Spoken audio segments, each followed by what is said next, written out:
Hello, everyone, and welcome back to the last round recap of the RA Ottawa December Open. I already recapped my first four rounds, so this is going to be the last portion of the series. And going into this round, I had 3.5 out of 4 points, and I was tied with my fourth round opponent, Daniel Zhu, at the top of the table going into the last round. So we both had like 3.5 points, and we were facing people who had a 3 out of 4.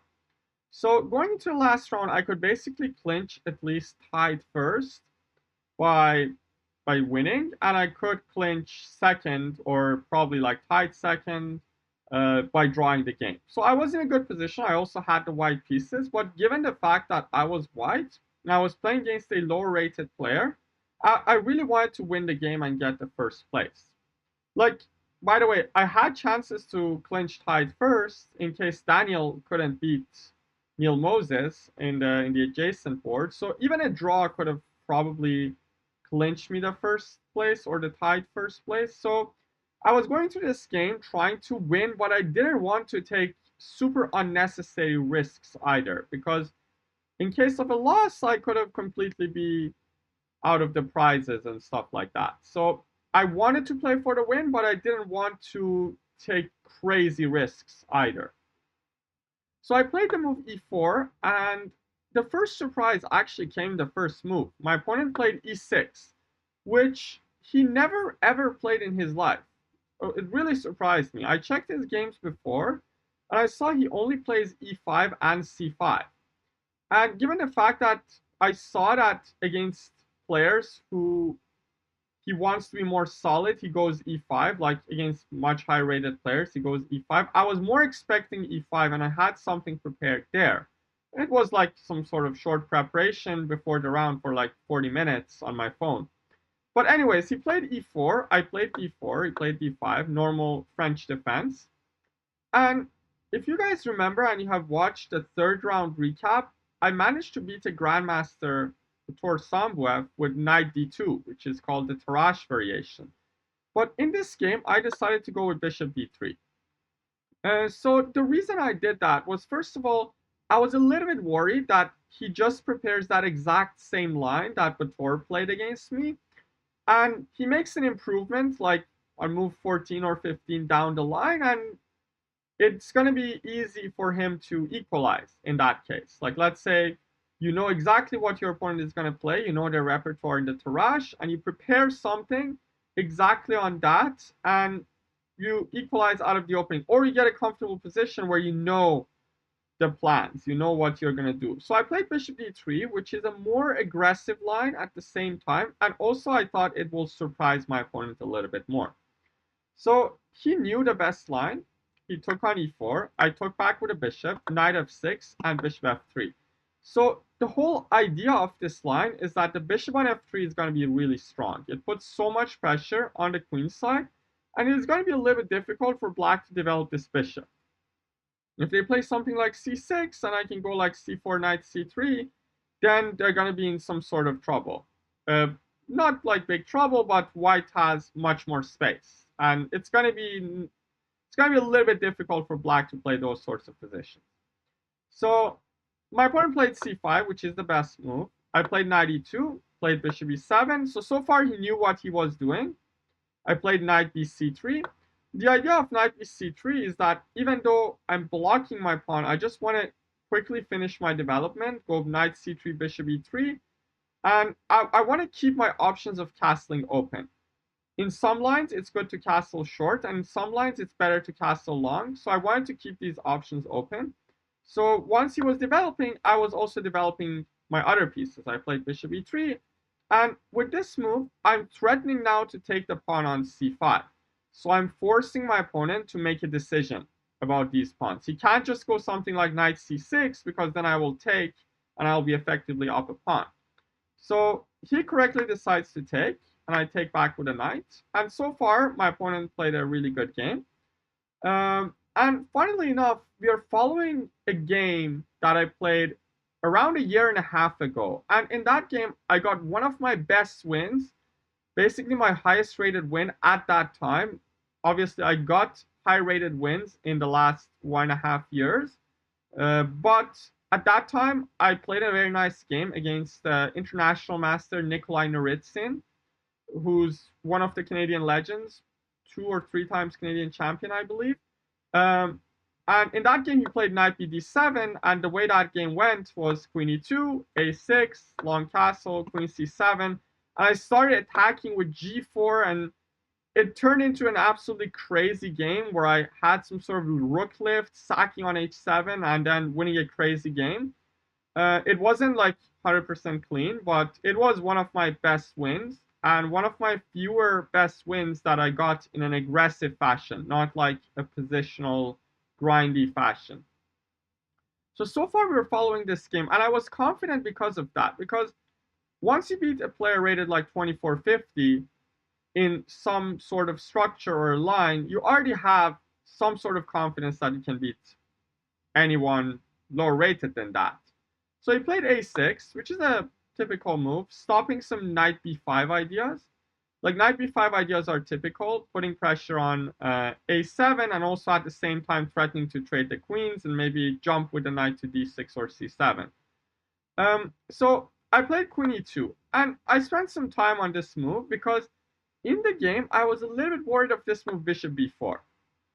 So the reason I played queen e2 was that I saw against bishop b4 I can still go queen c4 and be completely fine. Like I was sure that this is not going to be problematic for me. So the other line I was spending some time to calculate what this was, this crazy line where I long castle. Of course, like it's if they don't take my knight, I can go knight e4 and I'm doing okay with this rook being here. But I was a little bit worried of these crazy lines where bishop c3 happens, I take on e6, they go like queen a5 or queen e7.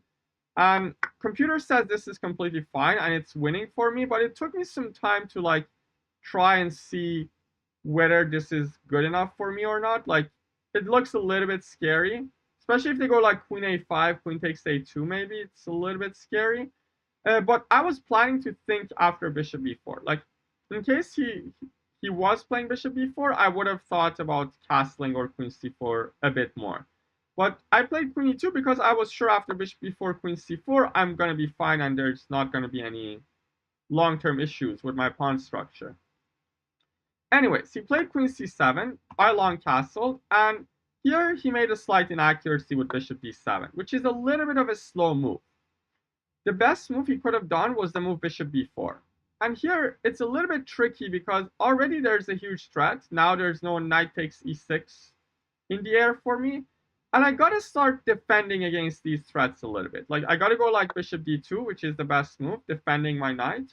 And then that gives black some time to activate the pieces, like e5, attacking the knight, bishop e6, and then knight bd7. And even though white is still a little bit better, black already effectively developed all of their pieces, and the play is kind of balanced in this situation. So my opponent played bishop d7, and remembering my nice win against Nikolai Noritsin, I also was feeling a little bit spicy in this game. I really wanted to go for the win, so I decided to play g4 and just go for it. And around here, I was starting to feel confident. I had a lead in the clock. My opponent seemed a little bit scared at this point. So I was feeling really good about this game. My opponent played bishop c6, which is not the best move. Like, computer gives rook d8, but then h4. And white's pawns are just coming, and it looks a little bit scary to play this position as black. He played bishop c6. I played g5, knight fd7. And here was the moment where I started going in the wrong direction with my attack. So there are two ideas in this position. One idea is to push h4, h5 and just go for the pawn storm on the king side. And the other idea is to go rook g1, try to rook lift and go for some mate. Or also try to like maybe bring a knight and sacrifice on f6 and open up the king. Which plan do you guys think is better? You can pause the video and think about it a little bit. So, in the game, I decided to go with rook hg1. And I think that kind of came from my round 2 game against Derek Wang. So in that game, if you guys watch the second round recap of the same tournament, with the black pieces, I played with some g5, g4, and I put this rook on g8, rook g6, and that rook combined with a queen managed to deliver the killing blow at the end of the game. So that game kind of gave me some false confidence in this idea of bringing the rook and going for checkmate on the h file. The better move was just to go with a pawn storm with h4. And after some trades, I put this bishop on e4, I have the bishop pair, and I just keep pushing. And getting to this position, still not like a decisive advantage, but it just simply looks very scary for black. And the line that they need to find actually indicates how difficult it is. Like, they basically need to give up the h7 pawn with check, put their king on h8, and then hold on to their life with bishop f6. Of course, this can get scary for me as well with a bishop here and also some queen coming to a5. So it's a good position for white, but it's still like a fighting game, and I would say it's a 3-result game. It's an upper hand for white, but it can go either way with black's attack also coming on this side of the board. So I played rook h1. He took my bishop, so now I'm not getting the bishop pair with this one. I took back with a queen, and around here I was feeling really confident for some reason. I was feeling like my attack is going to be really smashing here. And here my opponent made an inaccuracy with knight c6. I will show you the best move, and then I will tell you why this is an inaccuracy. Looks like a very normal move, getting the knight out, last undeveloped piece. But the best move is knight e5 first, attacking my queen, and then after queen e4, now they develop the other knight. The difference is, now if I take, they can take back with this knight. And that is much better than what could have happened in the game. So like, the top line goes something like bishop f4, creating the pin. They will sidestep, I can trade, and then I put my rook on d7. And obviously white has some pressure, but the pressure is not in the form of the attack against the king anymore. Like, the pressure that I should have gone for here was something long-term, positional, and not going instantly for checkmate. So he played knight c6, and again, I should have gone for a long-term pressure. I should have taken the knight, and I saw that in the game. The idea is that he can't take with a queen, because then I will trade queens, and the knight on d7 is going to hang. And if he takes with a pawn, now I just simply start pushing. h4, rook a b8, h5, and black actually needs to be really careful here. But I was looking at some lines, like generally how to play this position for both sides. In many of the lines, white's main idea is to actually try and trade queens and try to press the endgame because of the better pawn structure and also more space on the king side. So usually the game doesn't lead into mate. Like in some lines, actually black's idea is to go f5, and then I have to take en passant. The bishop comes here on f6, and the king is completely safe, but I will effectively have 3 isolated pawns to play against if they go f5. And that gives me amazing prospects in the endgame. However, it kind of came from the last round too, like the effect of it being the last round. I really wanted to crush him. I really wanted to win a smashing game in style.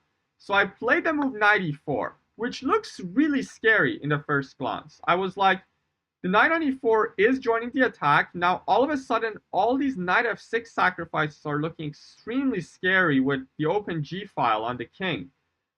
Moreover, if he ever takes, I'm going to take with a bishop, and the bishop is also going to join the attack.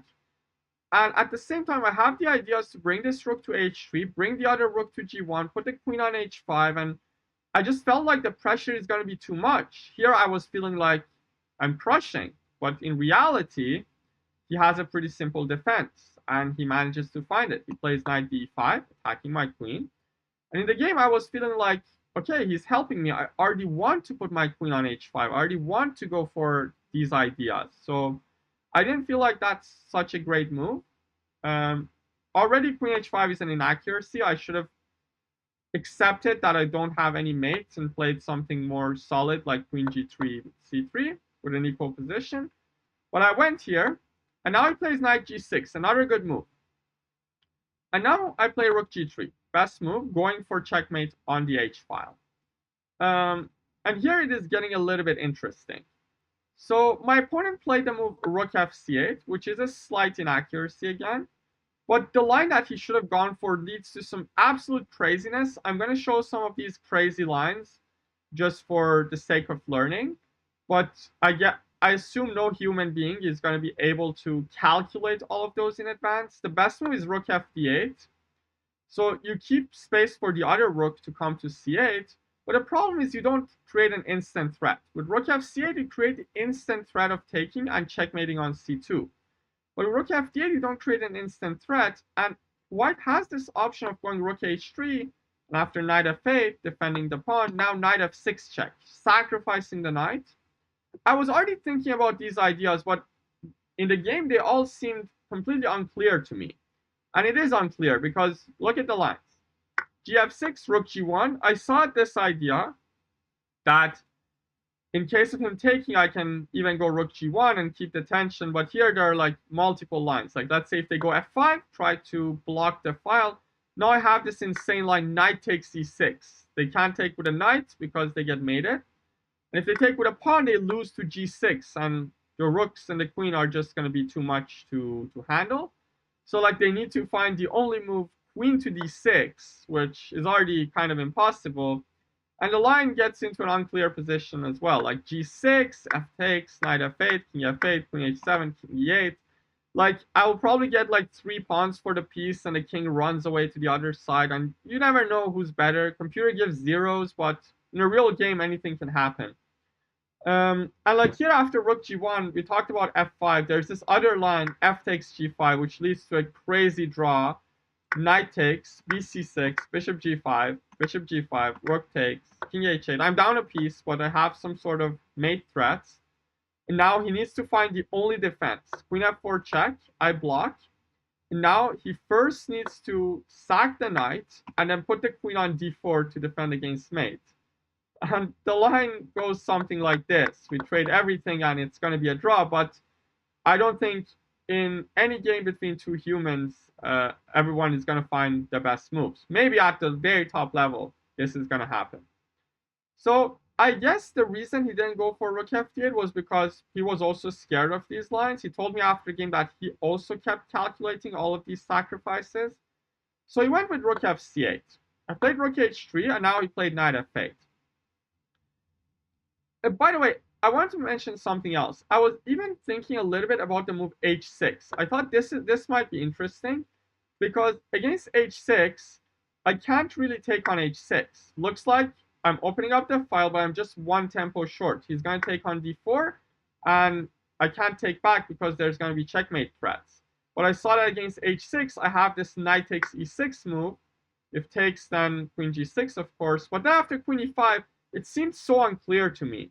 And it is actually unclear again. Like, I basically play gh6 this time, give up the piece, and have some sort of long-term compensation against the weak king and 2 extra pawns.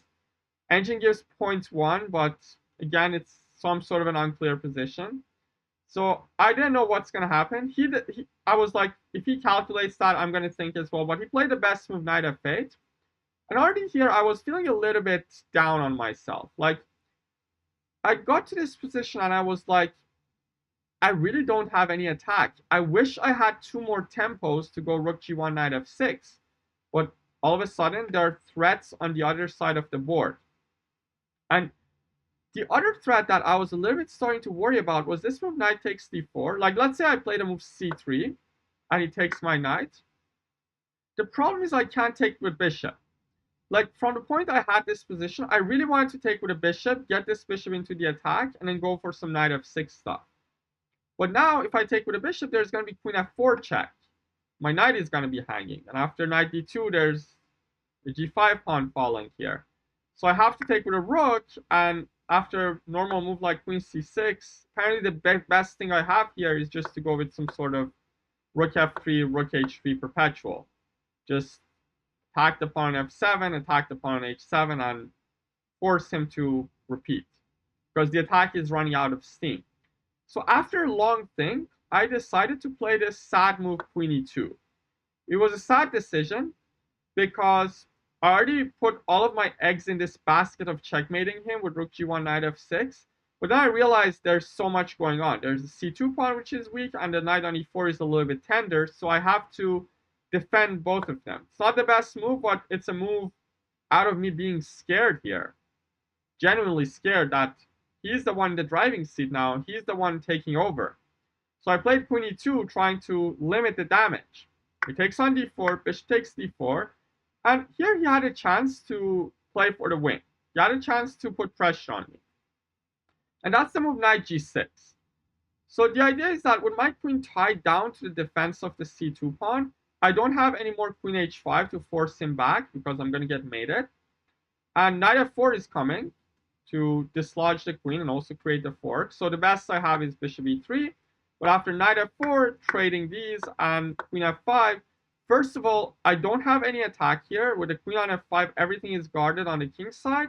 There's going to be an open file. There's pressure on the c file. There's a weak pawn on g5 now, which is a little bit overextended. And I think with pawns on both sides of the board, he has the better minor piece. So this position is slightly better for black. And I'm the one who needs to be careful for the rest of the game.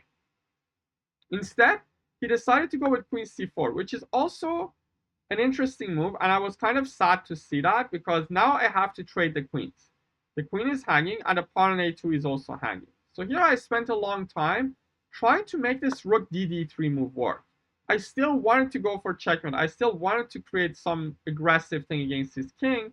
And I saw this line, queen takes a2, knight f6 check, gf6, gf6, and in the first glance, it's looking really scary with a rook coming here, queen going to h5.